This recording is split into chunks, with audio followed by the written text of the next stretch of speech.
Assalamualaikum warahmatullahi wabarakatuh. Channel ini menceritakan alur cerita dari buku cerita silat yang ada. Karena hanya alur cerita, maka disarankan untuk membaca bukunya secara utuh. Untuk menambah semangat, saya mengharapkan dukungan pada channel ini dengan cara tekan tombol merah dan aktifkan loncengnya agar mendapat lanjutan ceritanya. Kali ini saya menceritakan alur cerita Bukek Xiansu atau Manusia Dewa karangan Asmaraman Kopingho. Jilid 3. Ketika Pangeran Han Tiong sampai di Pulau Es, Liu Bei memandang suaminya sambil tersenyum, lalu berkata lirih, "Ayahanda Raja sedang menderita sakit parah." Pangeran Han Tiong memperkenalkan muridnya yang bernama Xin Liong. Akan tetapi, di daratan besar, dia dikenal sebagai Xin Tong. Tiba-tiba ada bayangan berkelebat. Buh! Xin Liong roboh terjengkang. Dadanya terasa nyeri dan napasnya sesak. Semua melihat keajaiban Xin Liong yang diserang, tetapi dia tidak takut, tidak marah, tidak dendam, malah menyayangkan Swat Hong yang menyerang.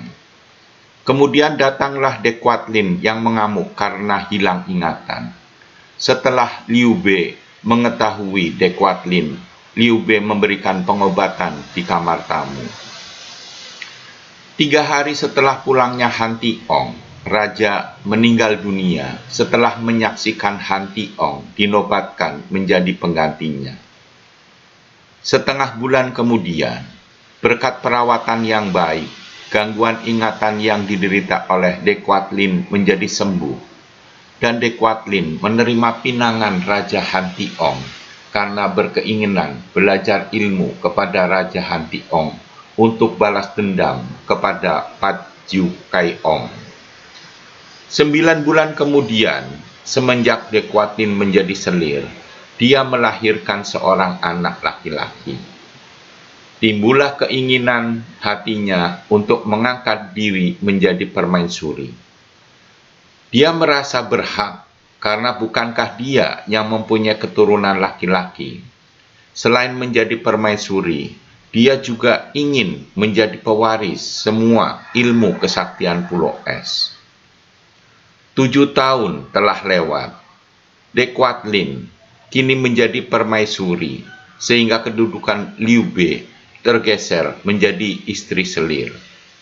De Quatlin bukan hanya menjadi wanita pertama yang paling tinggi tingkat kedudukannya, namun juga telah menjadi seorang wanita yang memiliki kesaktian hebat, hanya kalah oleh suaminya dan beberapa tokoh lain di Pulau Es.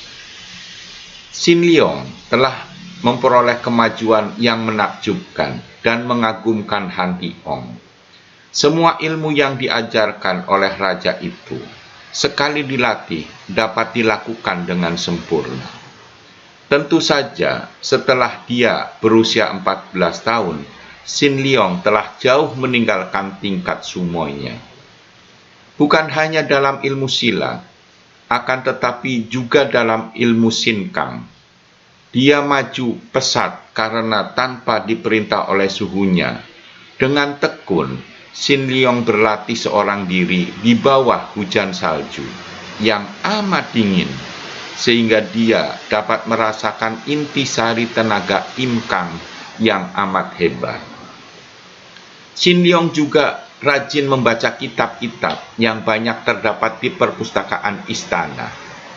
Tidak ada bosannya Xin Liong membaca kitab-kitab kuno, dan setiap bertemu huruf baru yang tidak dikenalnya, dia akan mencatatnya untuk kemudian ditanyakan kepada ahli yang ada di situ.